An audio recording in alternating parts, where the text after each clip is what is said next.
This is a video demonstration of the application and setup for the NOC Toolkit app. The NOC Toolkit app is basically a simple app that runs script to interact primarily with networking devices.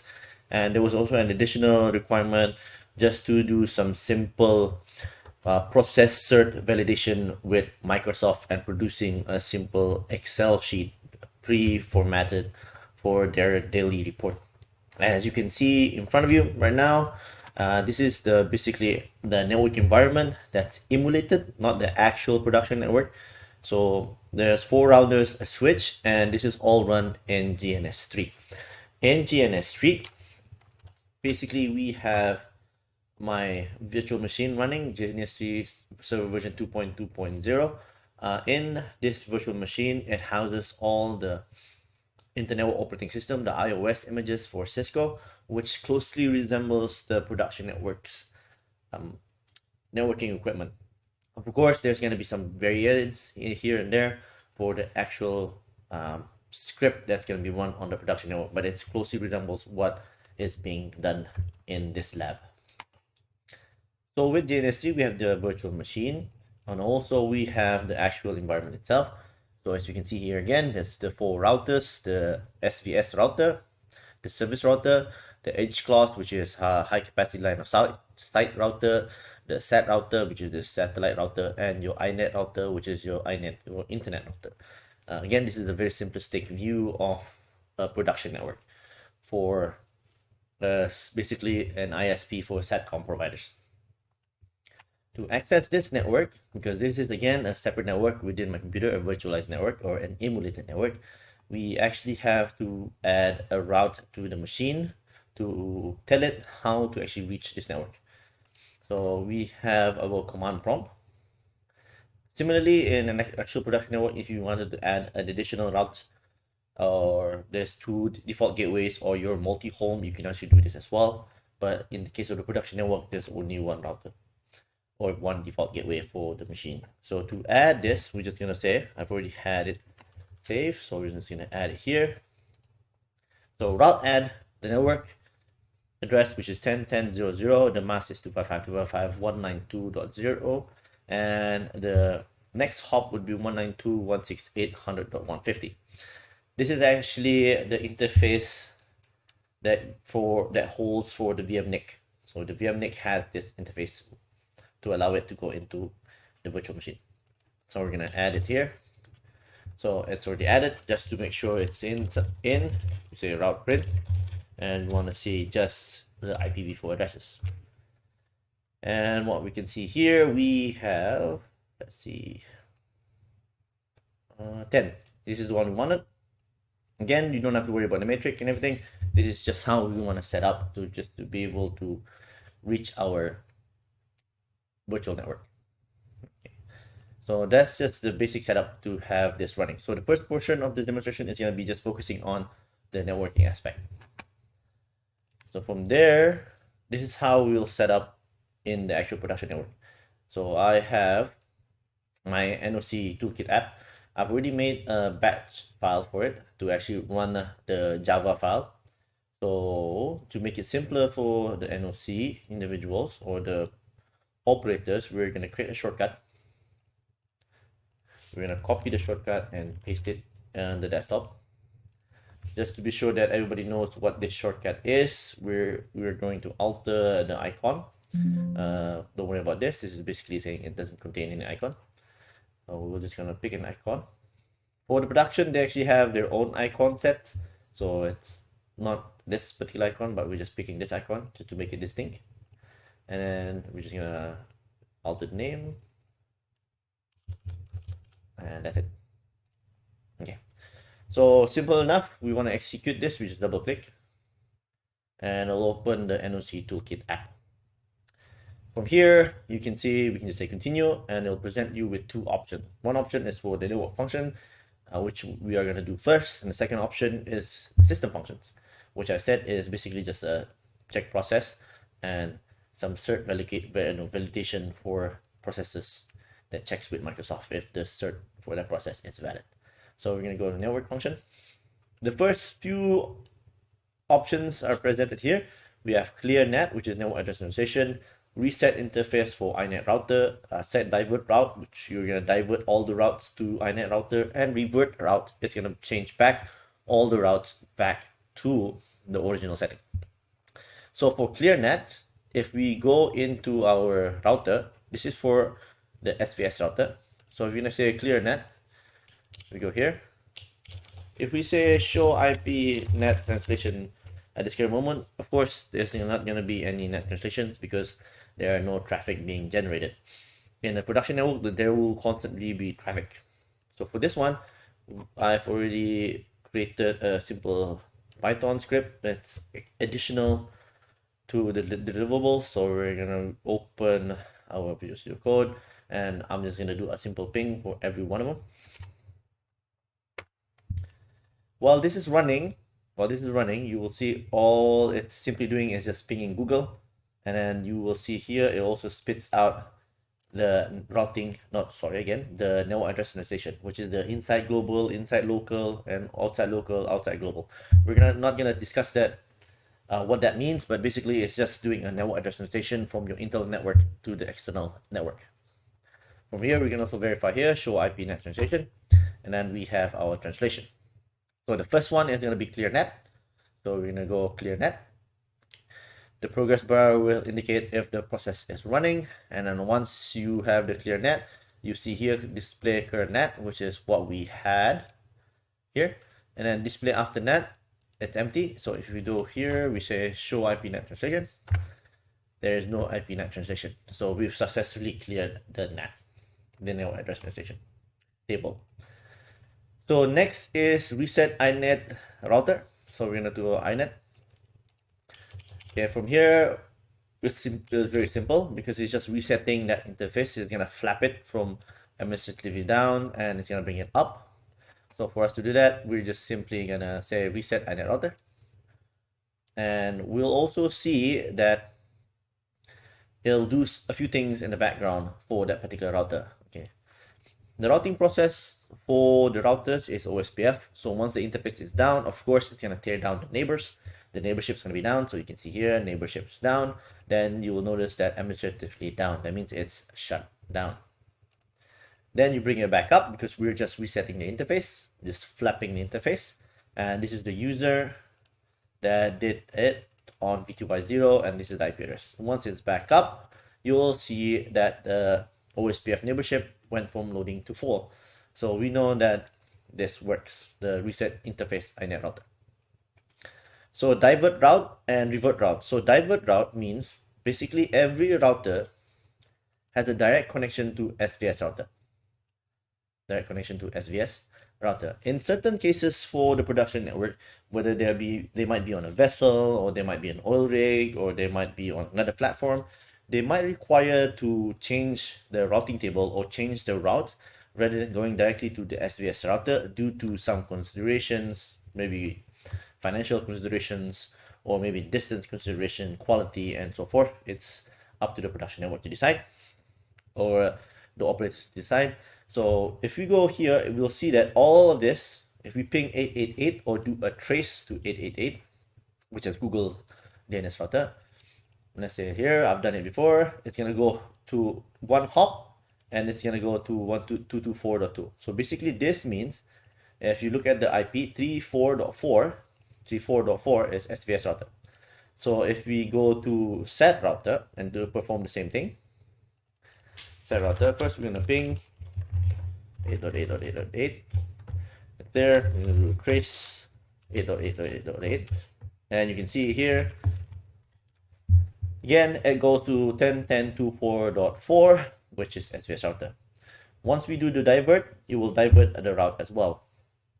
Okay, so we're gonna go back here. We're gonna say set divert route. So it's diverting routes. As you can see here, also the log messages saying that there's some configurations that being done. Route user, also route user for the two. Okay, we can still ping Google.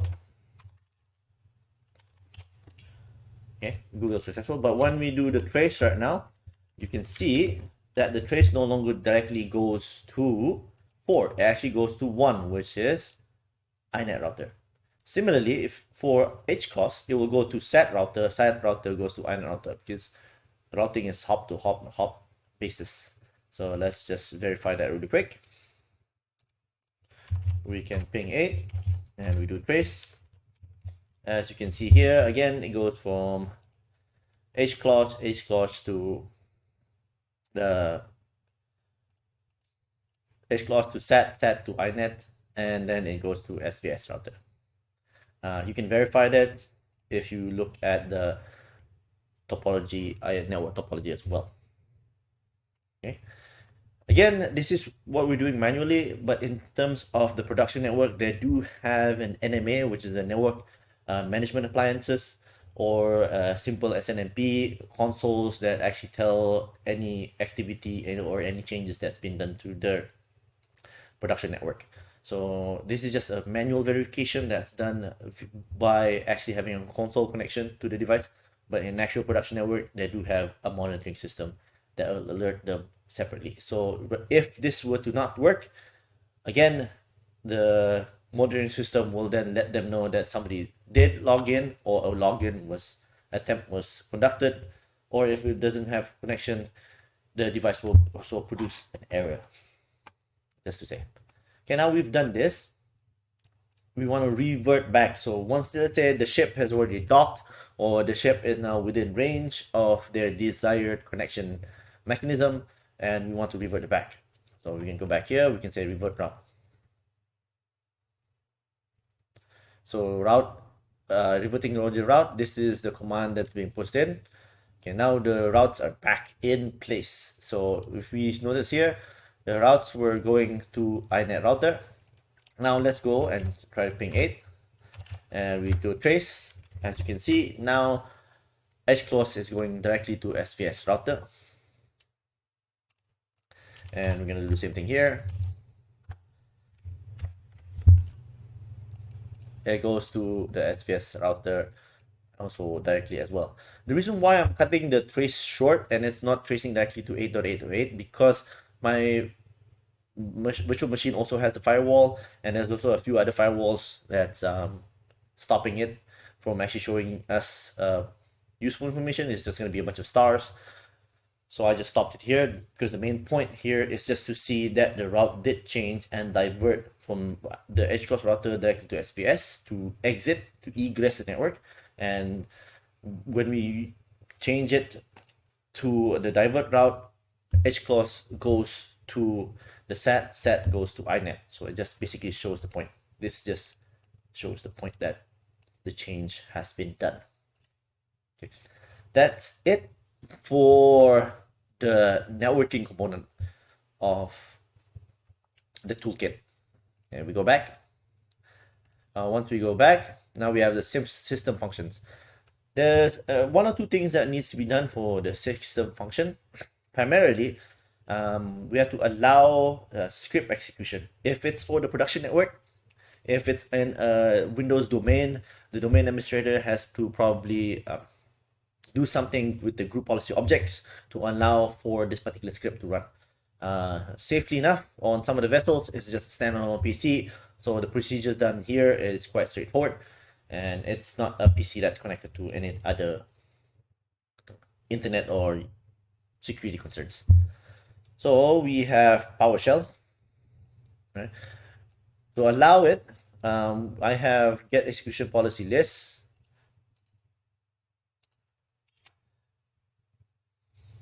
Okay, so now local machine is restricted right now, so we can't do anything. It won't really run the script. So we will have to set execution policy unrestricted for this particular machine. Sorry. Let's do that again. Okay, I'm gonna say yes. No, why is yes? I'm gonna check again the local list. Now it's unrestricted. So once we've done that, that's just a one-time thing. Okay, if the PC is restarted on the production network, you probably have to do this again. Just keep that in mind. Or if it's under a group policy object, that means it will be persistent. Okay. So we go to system function. Simple enough. It's just two buttons or two options here. We can view process. Basically, this is just viewing the process that's available on the machine currently. The second one, Excel process cert. This does take a while because it takes the process, checks the process with the Microsoft server. If the process has a valid certificate, downloads the hash of the certificate to compare, and then opens an Excel and creates a CSV file. After it creates a CSV file, the CSV file is open. Once the CSV file is open, the macro is run to actually edit the Excel file. So Excel process cert, generating process cert report.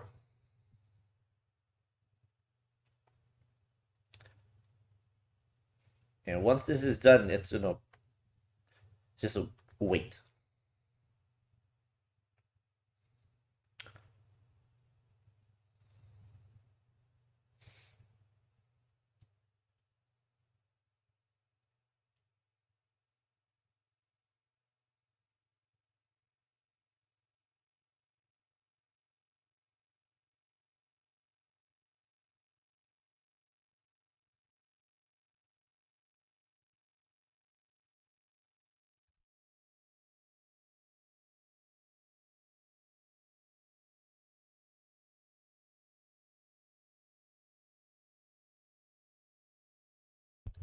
When it's done, it'll open up an Excel. As you can see, it just does simple formatting. For the actual formatting, that's it's another recorded macro for the Excel. They have Production Network has a slightly different presentation. This is the date today and the time of recording. So these are all the certificates. So some certificates are access denied, and this is not signed. Like this is not signed, this is not signed, this is not signed, this is not signed. And of course, I have a hash mismatch because my camera that I'm using to produce the background for this recording, the background that I have, it's actually using Snapchat. Snapchat has now depreciated, or it's no longer supporting PC. So there's a version of it that is still allowing us to use it on a Windows machine. So that's why it says hash mismatch, because the actual hash that's provided to Microsoft is slightly different. So this is also, again, a lucky thing because I can actually see that it does actually check the hash on Microsoft and compares it. Again, for the production network, it's slightly different. They do have a list of processes that they keep on monitoring. And again, there's also other PowerShell scripts that they want to run with, again, different formatting of reports. So basically, this is just a shell of a template of what they want to do for the production network. You can do back, and this is the NOC Toolkit app. That's pretty much everything that's done by the Toolkit app. The main thing that's for the project is actually getting the network environment emulated up and running correctly. That was a bit of challenging. There's multiple tools. One is using Python. Then you have the command prompt for batch files because that's the requirement they want. They did want a batch file to make it easier. And then you run the script with PowerShell. That's the PowerShell component of the system functions. And Python was used for interfacing with Cisco iOS devices. That's it for the setup and demonstration of the NOC Toolkit app. Thank you.